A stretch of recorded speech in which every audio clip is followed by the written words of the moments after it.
आप सुन रहे हैं राजकमल प्रकाशन नई दिल्ली से प्रकाशित भगवान दास मोरवाल जी का लिखा हुआ उपन्यास शकुंतला का भाग 3। आकुलता और घबराहट के कारण गार्गी ने अपना रोल नंबर और जन्म तिथि तो भर दिया, मगर सिक्योरिटी पिन भरना भूल गई। इस बार सिया के कहने पर जैसे ही गार्गी ने सही सूचनाएं भरीं, पलक झपकते ही वेबसाइट का वो पृष्ठ खुल गया जिस पर गार्गी के नाम के साथ उसका परिणाम दर्ज था। गार्गी का नाम वेबसाइट पर उभरते ही दशरथ और भगवती का पूरा घर जैसे किलक उठा। अरे भाई, पास हो गई है, पर अभी ये तो देखने दो कि रैंक कौन सा है, सिया ने सबको चुप कराते हुए कहा। रैंक? इसका क्या मतलब हुआ? भगवती ने उत्सुकतावश पूछा। अम्मा, उसी से तो पता चलेगा कि इसको मेडिकल में एडमिशन मिलेगा या डेंटल में। मैं कुछ समझी नहीं। भगवती का उत्साह थोड़ा ठंडा पड़ गया। ऐसा है अम्मा कि इस परीक्षा में पास हुए बच्चों को दांतों का डॉक्टर और असली डॉक्टर बनने के लिए एडमिशन मिलता है। इस बार 65,000 बच्चों को मेडिकल का डॉक्टर बनने के लिए और 25,000 बच्चों को दांतों का डॉक्टर बनने के लिए दाखिला मिलना है। सिया ने अपनी दादी को एकदम सरल तरीके से समझाने की कोशिश की। जिसमें भी मिले, हमें तो डॉक्टर बनने से मतलब है। डॉक्टर डॉक्टर सब बराबर। चल जल्दी कर, तू इसका वो देख, उसे क्या कहते हैं? रैंक, सिया ने अपनी दादी को याद दिलाया। हाँ देखा? सिया ने इस बार गार्गी से पूछा। देख लिया। कौन सी है? 540वीं, गार्गी ने बुझी सी आवाज़ में कहा। क्या हुआ गार्गी, इतनी निराश क्यों हो गई? इस बार दशरथ ने सिया से पूछा। इसमें इतना निराश होने की क्या बात है, ये तो बहुत अच्छी रैंक है। और फिर इसका तो काउंसलिंग के बाद ही पता चलेगा कि तुझे किस में एडमिशन मिलना है, सिया ने गार्गी को तसल्ली देते हुए समझाया। रूपेश बेटा, इसका क्या मतलब हुआ? दशरथ ने बराबर में खड़े अपने छोटे बेटे रूपेश की तरफ देखते हुए पूछा। वो क्या है बाबूजी कि रैंकिंग के हिसाब से बच्चों से उनकी इच्छा पूछी जाती है कि उसे मेडिकल में एडमिशन लेना है या डेंटल में। जैसे जैसे सीटें भरती जाएंगी उसी हिसाब से बच्चे को उसकी बाकी बची सीटों में से एडमिशन मिलता रहेगा। उसमें भी ये ज़रूरी नहीं है कि बच्चा जिस कॉलेज, संस्थान या यूनिवर्सिटी में चाहेगा उसको उसमें एडमिशन मिल ही जाएगा। ये देश के किसी भी कॉलेज में हो सकता है, रूपेश ने काउंसलिंग का मतलब समझाते हुए कहा। वैसे ये होगी कब? दशरथ ने रूपेश से फिर पूछा। 19 जून को है दादाजी, चाचा रूपेश के बजाय अपने दादा को उत्तर देने के बाद सिया गार्गी की तरफ पलटी। ऐसा है, अब तू ये टेंशन लेना छोड़ और काउंसलिंग की तैयारी कर। और सुन, काउंसलिंग के लिए सारे डॉक्यूमेंट्स को संभाल कर रख लेना।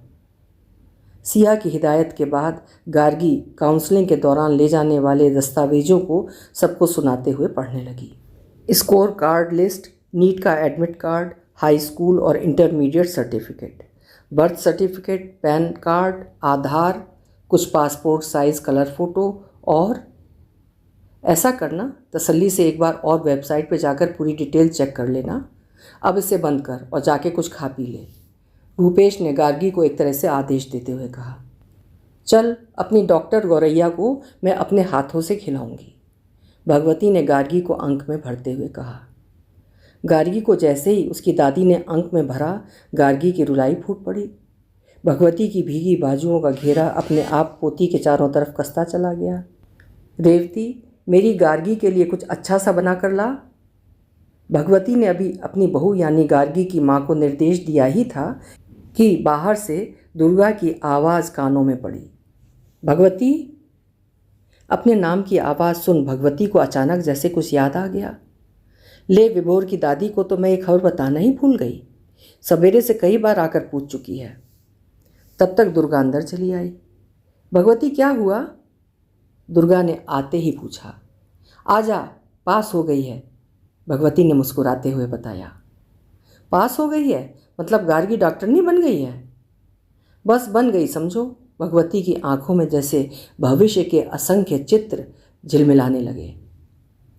लो, इतनी बड़ी खबर आई और मुंह मीठा कराने का नाम नहीं। बहू दुर्गा का मुंह तो मीठा करा, सामने खड़ी गार्गी की चाची जयंती को निर्देश देते हुए भगवती बोली। सास का निर्देश सुन जयंती दूसरे कमरे में चली गई। पूरे मोहल्ले में एक खबर कपास में लगी आग की तरह फैल गई कि गार्गी ने डॉक्टरी की परीक्षा पास कर ली है। इस तरह एक बार फिर दशरथ और भगवती के घर पर बधाई देने वालों का तांता लग गया। इस बीच कुछ नज़दीकी रिश्तेदारों को भी मोबाइल से इसकी सूचना दे दी गई, इसलिए बीच बीच में उनके भी बधाई संदेश आने लगे। शाम तक रह रहकर शुभकामनाओं और बधाई संदेशों के चलते दशरथ का मोबाइल घनघनाता रहा। कभी बलवंत का मोबाइल खनखना उठता तो कभी रूपेश का, कभी गार्गी का मोबाइल कूकने लगता तो कभी सिया का मोबाइल किलक उठता। जैसे ही ये सूचना मिली कि काउंसलिंग में गार्गी का नंबर घर से सैकड़ों मील दूर के मेडिकल कॉलेज में आया है, दशरथ का पूरा घर एक अबूझ सी खुशी भरी उदासी में डूब गया। ये तो तय था कि गार्गी को मेडिकल या डेंटल में एडमिशन मिल जाएगा, मगर इसकी उम्मीद नहीं थी कि इतनी दूर मिलेगा। एक तरफ जहाँ गार्गी के सुखद भविष्य की खुशी में पूरे घर की दरो दीवार मंगल कामनाओं से झंकृत है, वहीं दूसरी तरफ प्रतिदिन कानों में गूंजने वाले चिर परिचित पदचापों के बिछोड़ने की उदास कल्पना में डूबा हुआ है। दशरथ और भगवती की आंखों में अपने सामने चहकते फुदकते गौरैयों के झुंड से अचानक एक गौरैया के बिछोड़ने का संताप साफ पढ़ा जा सकता है। जो घर पहले से सिया के पूरे दिन न रहने से खामोश सा रहता है, वो अब गार्गी के चले जाने से और खामोश रहने लगेगा। कुछ दिन पहले तक घर का जो आंगन चिड़ियों की चहचहाहट से गूंजता रहता था, अचानक उसमें एक सन्नाटा विचरने लगेगा।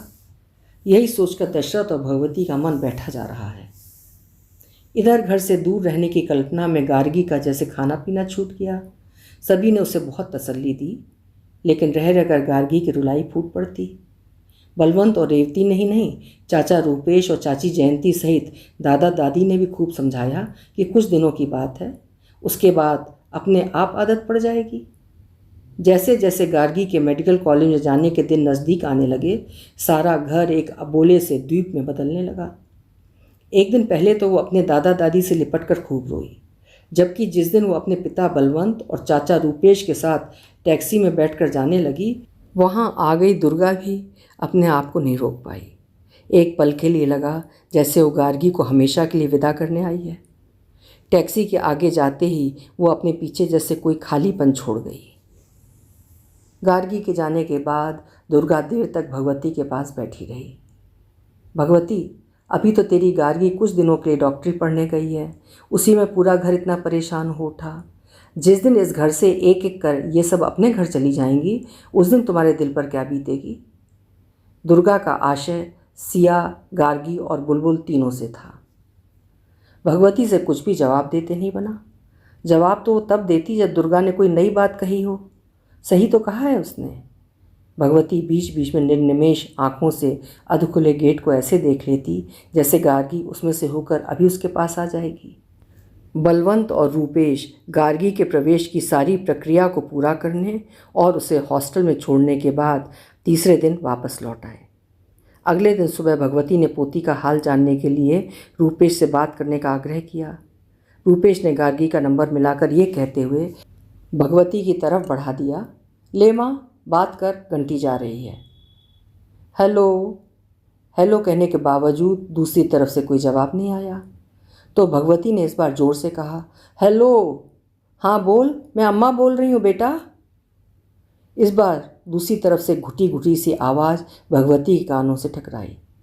इस बार भगवती ने मोबाइल को कान से पूरी तरह चिपकाते हुए कहा, क्या हुआ, बोल क्यों नहीं रही मेरी बछिया। मगर ये क्या, दूसरी तरफ से किसी तरह का जवाब मिलने के बजाय भगवती को लगा जैसे उसके कानों में आंसू में भीगी हिलकियों की छोटी छोटी बूंदें टपक रही हैं।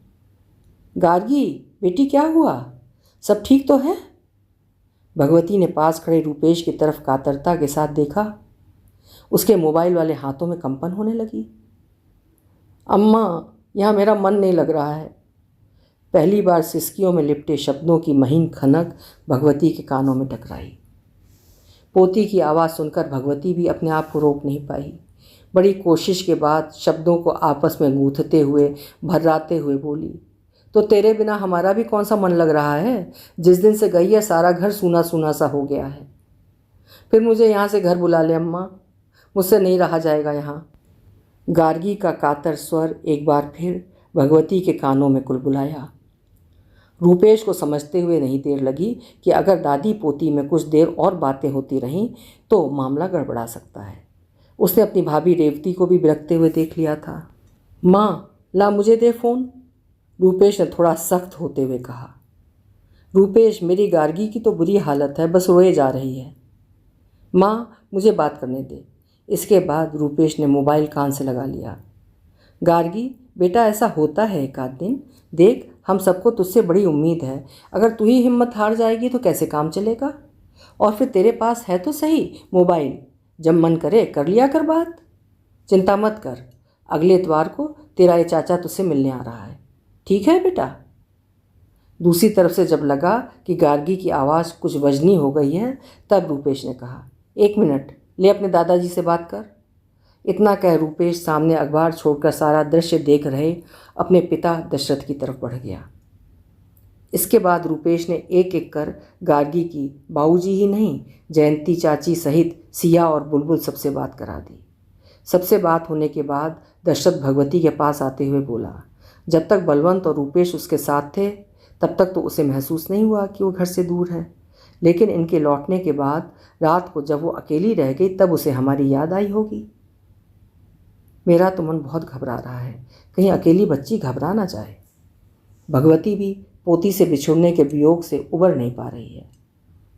ऐसा कुछ नहीं है, बस एक आध दिन की बात है, उसके बाद तो सब आदत पड़ जाती है। बाबूजी सही कह रहे हैं माँ, वैसे भी कल इतवार था इसलिए वो पूरे दिन घर की यादों में खोई रही होगी, हम सबको याद करती रही होगी। कल से जैसे ही क्लास लगनी शुरू हो जाएगी उसे फुर्सत भी नहीं मिलेगी, रूपेश ने अपनी माँ को समझाया। शायद रूपेश ने ठीक कहा है, इसलिए उसकी बात पर किसी ने कोई प्रतिक्रिया व्यक्त नहीं की। लगभग 1 महीने तक ऐसा कोई दिन नहीं गया जब गार्गी शाम को किसी न किसी से बात न करती हो। धीरे धीरे एक दिन छोड़कर उसकी बात होती, फिर हफ्ते में एक आध बार, और अंततः यह सिलसिला महीने में कभी कभार में बदल गया। शुरू में गार्गी की जो अनुपस्थिति पूरे घर को खलती थी वो भी एक हद तक समाप्त हो गई। दोपहर तक अब घर एक खामोश टापू बना रहता। दोपहर को बुलबुल के स्कूल से आने के बाद घर में कुछ खुशनुमा चहलकदमी शुरू होती, जो सिया के 4 बजे के आसपास लॉ कॉलेज से आने के बाद चहचहाहट में बदल जाती। दुर्गा को भगवती के घर का यह सन्नाटा जब बिल्कुल बर्दाश्त नहीं हुआ तब एक दिन वो भरी दोपहरी में भगवती के दालान में चली आई। स्कूलों की गर्मियों की छुट्टियां अभी अभी समाप्त हुई हैं, इसलिए बुलबुल अभी स्कूल से नहीं लौटी है। भगवती के पास बैठी दुर्गा ने अपनी पीड़ा को बांटने के लिए पहले छोटी सी भूमिका बनाई और फिर आहिस्ते से बोली, भगवती, पता नहीं तुम्हें कैसा लगता है, पर एक बात है, बिना बेटियों की किलकारियों के घर निपट बियाबान सा लगता है। भगवती ने पलटकर दुर्गा की आंखों में देखा। इससे पहले कि वो आगे कुछ कहती, बीच में कॉल बेल चीख उठी। बहू, देखना कौन है? भगवती ने छोटी बहू जयंती को आवाज़ देते हुए कहा। जयंती ने गेट खोलकर बाहर देखा ही था कि पीछे से भगवती की आवाज़ आई, बहू कौन है? सब्जी वाली आंटी हैं मम्मी, जयंती ने दरवाजे से ही बताया। सब्जी वाली आंटी? ये कौन है? इससे पहले कि भगवती पलटकर जयंती से कुछ कहती, दुर्गा ने उत्सुकतावश पूछा, वही अख्तरी कुंजड़न होगी जिससे हम साग भाजी खरीद कर लाते हैं, भगवती ने अनुमान लगाते हुए कहा। अच्छा वो है, भीतर बुला ले, जयंती को आदेश देते हुए भगवती बोली। जयंती अख्तरी को साथ ले बरामदे में आ गई। भगवती ने सामने से अख्तरी को आता देख मुस्कुराते हुए पूछा, आज कैसे इधर का रास्ता भूल गई? यहाँ से गुजर रही थी सो सोचा अब आई हूँ तो अपने एक गिराहक से मिलती चलूँ, अख्तरी ने चुटकी लेते हुए जवाब दिया। कोई बात नहीं, अच्छी बात है, ले आराम से बैठ जा, अपने बगल में रखी चटाई को अख्तरी की तरफ बढ़ाते हुए भगवती बोली। इस थैले में क्या है? इस बार दुर्गा ने पूछा। लड़कियों के कपड़े हैं। अच्छा, उनको विदा करने का इंतज़ाम हो रहा है? दुर्गा ने अनुमान लगाते हुए पूछा। हाँ, ईद पर आई थी। अच्छी बात है, जब तक माँ बाप हैं बेटियाँ आ जाती हैं, उनके बाद बेचारियों को कौन बुलाता है? फिर तो बड़ी रौनक रही होगी घर में, दुर्गा ने पूछा। रौनक पूछो मत, 24 घंटे अम्मी ये ला दूँ, अम्मी वो ला दूँ सुनकर ऐसा लगता जैसे सावन की फुहार बरस रही हों। कल चली जाएंगी तो घर एक बार फिर सूना सूना हो जाएगा। अख्तरी की आवाज़ हल्के से काँप कर रह गई। सही कह रही है, थोड़ी देर पहले हम दोनों यही बातें कर रही थीं। अब देखो ना, भगवती का ही घर बिना पोतियों के कैसा लग रहा है। उनमें से एक तो चली ही गई। चली गई मतलब? अख्तरी के मुंह से चीख निकलते निकलते रह गई। चली गई का मतलब है दूसरे शहर में पढ़ने गई है। भगवती ने मुस्कुराते हुए बात संभाली। हाय अल्लाह, मेरी तो जान सी निकल गई। उसके बाद आसमान में दोनों हाथों को उठाकर बोली, खुदा सही सलामत रखे इन बच्चियों को। वैसे एक बात कहूँ, घर तो बेटियों से ही घर जैसा लगता है। सही कह रही है अख्तरी, मरी तीनों की चिल्ल पहुँच जब जब इस घर की दीवार लांघ कर मेरे कानों में पड़ती हैं तो सच कहूँ ऐसा लगता है जैसे रामचरितमानस की चौपाइयाँ घुल रही हैं। कहते कहते दुर्गा के शब्द भीगते चले गए। दुर्गा भी, तूने मेरे मन की बात कह दी। जब जब अम्मी अम्मी करती इधर से उधर चहकती घूमती हैं तो लगता है कानों में जैसे किसी मस्जिद से आने वाली अजान के बोल पड़ रहे हैं। इस बीच भगवती धीरे से उठी और कमरे में चली गई। कुछ देर बाद चुपचाप वापस आकर बैठ गई। देर तक बातें होती रहीं। इस बीच बुलबुल भी स्कूल से आ गई। अच्छा चलती हूँ, घर पर दोनों बाट देख रही होंगी। अख्तरी उठने को हुई कि भगवती ने अपनी बड़ी बहू रेवती की तरफ देखा। आंखों आंखों में दोनों सास बहू के बीच एक मौन संवाद हुआ। इस संवाद का अर्थ भांपते ही रेवती तेजी से कमरे के अंदर गई और जब तक दुर्गा या अख्तरी को समझ पाती वो वापस आई और पॉलीथीन का एक रंगीन लिफाफा अपनी सास की तरफ बढ़ा दिया। ले, ये मेरी तरफ से लड़कियों को दे देना। भगवती ने रेवती से लिया लिफाफा अख्तरी की तरफ बढ़ाते हुए कहा। ये क्या है? अख्तरी ने अचकचाते हुए पूछा। कुछ नहीं है। भगवती ने लिफाफा ज़बरदस्ती अख्तरी के हाथों में थमा दिया। लिफाफा लेते हुए अख्तरी के हाथों में एक बार हल्की सी जुम्बिश हुई। इस बीच दुर्गा ने भी अपने जेब से 100 का नोट निकाला और अख्तरी को देते हुए बोली, ले, ये मेरी तरफ से उन दोनों को 50-50 रुपये विदाई दे देना। ये तुम क्या कर रही हो? शब्द लरजने लगे अख्तरी के। कुछ नहीं, रख ले। वैसे भी बहन बेटियां तो सबकी साझा होती हैं। दुर्गा ने जबरन 100 का नोट अख्तरी की उंगलियों में फंसा दिया। अख्तरी इसके बाद ना नहीं कर सकी। कुछ देर के लिए लगा जैसे बाहर देह झुलसा देने वाली धूप अचानक ठंडी चांदनी में बदल गई है। अख्तरी अध खुले गेट से बाहर आई और धीरे से किसी मटमैले साए की तरह गली में गायब हो गई। भगवती और दुर्गा के बीच भरी दोपहरी में देर तक दुनिया जहान की बातें होती रहीं। इसी बीच दुर्गा ने अपने आसपास बड़ी बारीक निगाह मारी। आसपास का ऐसे मुआयना किया कि कोई उनकी बात तो नहीं सुन रहा है। फिर धीरे से वो भगवती के नज़दीक आई और बेहद धीमी आवाज़ में बोली, दुर्गा, तेरी छोटी बहू जयंती के बारे में क्या खबर है? खबर क्या, मुझे तो अब कोई आस नज़र नहीं आ रही है। ऐसा क्या हुआ जो तू इतनी नाउम्मीदी वाली बातें कर रही है? दुर्गा की आंखें जिज्ञासा के चलते फैलने सिकुड़ने लगीं। डॉक्टरों ने साफ मना कर दिया है। भगवती के शब्द निराशा में डूबते चले गए। फिर क्या सोचा? यही समझ में नहीं आ रहा है। गोद लेने की भी बात चल रही है पर अभी कुछ तय नहीं हो पा रहा है। एक मन कर रहा है कि किसी रिश्तेदार का बच्चा गोद ले लें, पर इसका डर ये है कि आगे जाके कहीं पले पलाए बच्चे को मांग ना बैठें। ना बहन, किसी रिश्तेदार के बच्चे के बारे में तो कभी सोचना भी मत। लालन पालन में कुछ 19-20 हो गई तो दुनिया भर के उल्हाने मिलने शुरू हो जाएंगे। रिश्तेदारी खराब होगी सो अलग। मैं तो इसकी सलाह बिल्कुल भी ना दूंगी। दुर्गा ने एक तरह से भगवती को चेतावनी देते हुए कहा। सबसे ज़्यादा इसी बात का डर है। एक बात कहूँ भगवती, अगर बच्चा गोद लेने की नौबत आ भी जाए तो किसी अनाथाश्रम से लेना। कम से कम किसी अनाथ और बेसहारा को माँ बाप तो मिल जाएंगे, उसको एक नई ज़िंदगी तो मिल जाएगी। ये बात तो तेरी सही है दुर्गा। भगवती का खिंचा हुआ चेहरा एकाएक ढीला पड़ता चला गया। और सुन, किसी लड़के वड़के के चक्कर में मत पड़ना। लड़कों का सुख मैं कितना भोग रही हूँ मैं ही जानती हूँ। अपनी पोतियों को देख रही है ना, जहाँ 3 है वहाँ चौथी भी सही। मेरा बस चले ना भगवती, तो मैं अपने घर में आज ही लड़की ले आऊँ। वो बात तेरी सही है दुर्गा, पर वंश बढ़ाने के लिए तो लड़के की ही ज़रूरत पड़ेगी। भगवती ने चिंतित स्वर में कहा। सुन भगवती, बुरा मत मानियो, इस वंश बढ़ाने की भूख ने हमारी बेटियों की दुर्गत करी हुई है। थोड़ी देर के लिए मान लो तुमने लड़के को गोद ले लिया, तो इसकी क्या गारंटी है कि वो तेरी इन पोतियों को बहन का दर्जा दे ही देगा? कहीं ऐसा ना हो कि वो सारी जायदाद पर कब्जा कर बैठे और तेरी ये पोतियाँ यहाँ के रूखों के लिए भी तरस जाएं। इस बारे में अच्छी तरह सोच लेना। कुछ पल चुप रहने के बाद दुर्गा फिर बोली, वैसे एक बार किसी साधु संत या पीर फकीर को भी दिखा लेती, क्या पता ऊपर वाले ने अभी कोई दरवाज़ा खोल ही रखा हो। दुर्गा ने जैसे विषय पर विराम लगाते हुए कहा, ना दुर्गा, ये काम मैं नहीं करने वाली। मुझे नहीं है ऐसे पाखंडी बाबाओं पर रत्ती भर भी भरोसा। रात दिन इनके कारनामे टीवी पर देख देख कर मुझे तो इनसे बहुत डर लगता है। ये बात तो है, भगवती से सहमत होते हुए दुर्गा बोली। दुर्गा द्वारा दिए गए एक साथ कई सुझावों पर इसके बाद भगवती ने कुछ नहीं कहा।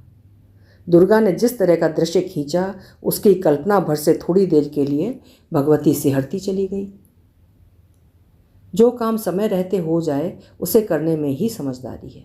इससे पहले कि बेटों के मन में माँ बाप के प्रति किसी भी तरह का अविश्वास पैदा हो, ये काम कर लेना चाहिए। यही सोचकर उग्रसेन ने अपनी पत्नी दुर्गा को अपनी योजना से अवगत कराया। हालांकि दुर्गा ने शुरू में थोड़ा प्रतिवाद किया, मगर पति के हठ के आगे उसकी एक न चली। पति के तर्क के आगे दुर्गा का प्रतिवाद ध्वस्त हो गया। इस तरह एक दिन शाम को उग्रसेन ने बिना किसी को बताए अपने दोनों बेटों नागदत्त और अभय को बुलवा लिया।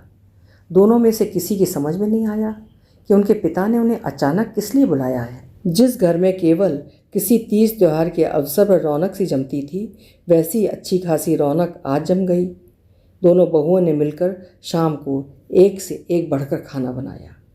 खाना खाने के बाद जब नागदत्त और अभय अपने अपने परिवारों के साथ वापस अपने अपने फ्लैट्स में जाने की तैयारी करने लगे, ठीक उसी समय उग्रसेन ने दोनों बेटों और उनकी पत्नियों को आंगन में इकट्ठा कर लिया। अब भी किसी के ये बात पल्ले नहीं पड़ी कि आखिर ये रहस्य क्या है।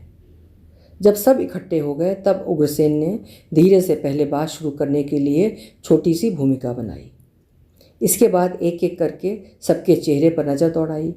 फिर कहने लगा, मैंने आज तुम दोनों को एक खास मकसद से इकट्ठा किया है। मकसद? ऐसा क्या हो गया? बड़ा बेटा होने के कारण नागदत्त ने सवाल उछाला। ऐसा है कि एक उम्र में आने के बाद कुछ काम ऐसे होते हैं जिन्हें समय रहते कर लेना चाहिए। समय का क्या पता वो किस ओर करवट ले ले। उग्रसेन एकाएक दार्शनिक हो गया। किसी के समझ में कुछ नहीं आया कि उग्रसेन किस काम के बारे में कह रहा है। सबकी शादी हो गई, यहाँ तक कि कई पोते तो शादी के लायक हो भी गए हैं। अगर आज उग्रसेन का परिवार गांव में ही होता तो अब तक एक आध की शादी हो गई होती। इसलिए मैं चाहता हूँ कि समय रहते उस आखिरी जिम्मेदारी से भी मुक्त हो जाऊँ जिससे हर आदमी होना चाहता है। आप ये क्या पहेली लेकर बैठ गए? जो कहना है साफ साफ कहिए। वैसे भी हमें आए हुए काफ़ी देर हो गई है, वापस घर भी जाना है। छोटे बेटे अभय का जैसे धैर्य जवाब दे उठा। उग्रसेन ने एलईडी बल्ब की तेज़ रोशनी में भीगे अभय के चेहरे की तरफ देखा। फिर कुछ पल सोचने के बाद उसने अपनी पत्नी दुर्गा की ओर देखा। दुर्गा अपने पति के इस तरह देखने का भाव समझ गई। इससे पहले वो कुछ कहती, नागदत्त झल्लाते हुए बोला, माँ तू ही बता दे क्या बात है, ये तो बिना मतलब जलेबी सी बनाए जा रहे हैं। एक पल के लिए दुर्गा सोचने लगी कि नागदत्त और अभय सही तो कह रहे हैं। इस बार दुर्गा ने अपने पति का भी इंतज़ार नहीं किया और तत्परता के साथ बोली, जिम्मेदारी क्या? इस जायदाद के बंटवारे के लिए इकट्ठा किया है तुम सबको। जायदाद का बंटवारा? इसकी ऐसी क्या जल्दी आ पड़ी है? कुसुम या कौशल्या में से किसी ने कुछ कह दिया क्या? या फिर हम दोनों में से किसी ने कुछ कह दिया? अभय ने आश्चर्य से पलट कर अपनी माँ से पूछा। पता नहीं अचानक इन्हें क्या सूझा। परसों बोले कि मैं इस जायदाद का बंटवारा करना चाहता हूँ, दुर्गा ने बताया। वो बात तो ठीक है माँ, मगर इसकी ऐसी क्या ज़रूरत आन पड़ी? नागदत्त ने पूछा। ज़रूरत तो बेटा किसी की भी नहीं होती है, पर घर परिवार और समाज में कुछ ऐसे काम होते हैं जिनसे एक दिन सभी को मुक्त होना पड़ता है। चाहता तो मैं भी नहीं हूँ, पर क्या करूँ, मैं भी मजबूर हूँ। कल लोग ये ना कहें कि जीते जी हम बंटवारा करके नहीं गए। पिता के स्तर पर दोनों बेटों में से किसी ने कुछ नहीं कहा, बस अपने पिता की तरफ से होने वाली आगामी कार्रवाई की प्रतीक्षा करने लगे। वैसे अगर तुम दोनों के मन में इस बंटवारे को लेकर कोई योजना है तो वो भी बता दो, वरना मैं तो अपने हिसाब से करूँगा ही। उग्रसेन ने अपने सामने बैठे बेटों की तरफ देखते हुए कहा। हमारे मन में क्या योजना होगी, हमने तो इस बारे में आज तक सोचा भी नहीं। अब आपने बुलाया है तो आप ही बताइए कि आपकी क्या योजना है। नागदत्त ने उत्तर दिया। ठीक है। इतना कहकर उग्रसेन ने अपनी दाईं तरफ रखी अभ्यास पुस्तिका उठाई और अपनी योजना के अनुसार दोनों बेटों में बंटने वाली जायदाद को पढ़ने के बाद सिर उठाकर कहा, किसी को कोई ऐतराज़ तो नहीं है इस बंटवारे पर? अपने दशरथ जैसे पिता के फैसलों को दोनों बेटों ने शिरोधार्य करते हुए एक स्वर में कहा, नहीं, हमें कोई ऐतराज़ नहीं है। आपने जो किया है हमें मंजूर है। उसके बेटों द्वारा अपने इस फैसले को बिना किसी विवाद और मतभेद के स्वीकार करने पर दशरथ जैसे पिता उग्रसेन का सीना गर्व से चौड़ा होता चला गया। उग्रसेन ने गर्वीली मुद्रा में सामने निष्प्रय मुद्रा में बैठी अपनी पत्नी दुर्गा की तरफ देखा। इसके बाद वो बेटे बहुओं को घर, परिवार और समाज की परंपराओं को लेकर छोटा सा प्रवचन देने लगा। देखो, मैं यही चाहता था कि जो काम आपस में मिलकर अपने घर की चारदीवारी में हो जाए, उससे अच्छी बात और कोई नहीं होती। इसलिए मैंने ये जो बंटवारा किया है, एक आध दिन में मैं इसे किसी वकील के पास जाकर वसीयतनामे में दर्ज करा देता हूँ। अब आप आराम से अपने अपने घर जाओ। आज मैं एक बहुत बड़ी जिम्मेदारी से मुक्त हो गया। अपना फैसला सुनाने के बाद उग्रसेन जाने के लिए उठा ही था कि अभय की पत्नी कुसुम ने संकोच के साथ दबी जबान में अपनी सास दुर्गा को संबोधित करते हुए बोली, मम्मी जी, इसमें बाबूजी ने इस घर को तो शामिल ही नहीं किया है। उग्रसेन वापस बैठ गया। ये कहते हुए अपनी छोटी पुत्र वधू कुसुम की तरफ पलटा। बहू, इसे इसलिए शामिल नहीं किया क्योंकि इसमें मैं और तेरी मम्मी जो रहते हैं, हमारे जिंदा रहने तक हमारे पास भी तो कुछ रहना चाहिए ना। मम्मी जी, बाबूजी की बात सही है, पर वसीयत में ये भी लिखवा दें तो क्या हर्ज होगा कि हमारे मरने के बाद इस मकान पर किसका हक होगा। छोटी बहू के इतना कहते ही दुर्गा जैसे फट पड़ी। इसका मतलब ये हुआ बहू कि तुम हमारे मरने का इंतज़ार कर रही हो कि कब हम मरें और कब तुम इस घर पर कब्जा करो। मैंने ऐसा तो नहीं कहा मम्मी। सास की डांट सुनते ही कुसुम रुआंसी हो गई। कुसुम गलत थोड़ी कह रही है। अगर वसीयत में इस बात का जिक्र हो जाएगा तो इसमें बुराई क्या है? कम से कम हम सब बेफिक्र तो हो जाएंगे। अभय ने अपनी पत्नी कुसुम का पक्ष लेते हुए कहा। अभय की बात खत्म होने पर उग्रसेन ने दुर्गा की तरफ देखते हुए कहा, बहू सही कह रही है। हालांकि मैं खुद ये सोच रहा था कि इसको वसीयत में लिखवा दूं। ये बात अलग है कि इतनी छोटी सी बात तुम्हारे समझ में नहीं आई। कौन सी छोटी सी बात? अभय ने जिज्ञासावश पूछा। यही कि जो हमारी सेवा करेगा इस मकान पर उसी का हक होगा। इसका मतलब ये हुआ मम्मी जी कि हम आपकी सेवा नहीं कर रहे हैं। कुसुम ने मुस्कुराते हुए एक लंबी सांस ली। और फिर महीने 20 दिन में इन दोनों भाइयों में से कोई ना कोई चक्कर तो लगा ही जाता है। अब और बताओ, और कैसी सेवा चाहिए? नागदत्त की पत्नी कौशल्या तमकते हुए बोली। बिना एक पल गंवाए अपनी जेठानी का समर्थन करते हुए कुसुम बोली, मम्मी जी, दीदी सही तो कह रही है। उग्रसेन चुपचाप सुनता रहा। वो कुछ नहीं बोला। देख लिया, मैं इसी कलेश के डर से आपको मना कर रही थी। और कर लो जायदाद का बंटवारा। ये बंटवारा थोड़े ही हो रहा है, ये तो हमारी सेवा पानी का बही खाता खंगाला जा रहा है। अपने पति उग्रसेन को सुनाते हुए दुर्गा इस बार हत्थे से उखड़ गई। काफ़ी देर से चुप उग्रसेन ने पहली बार प्रतिक्रिया व्यक्त की।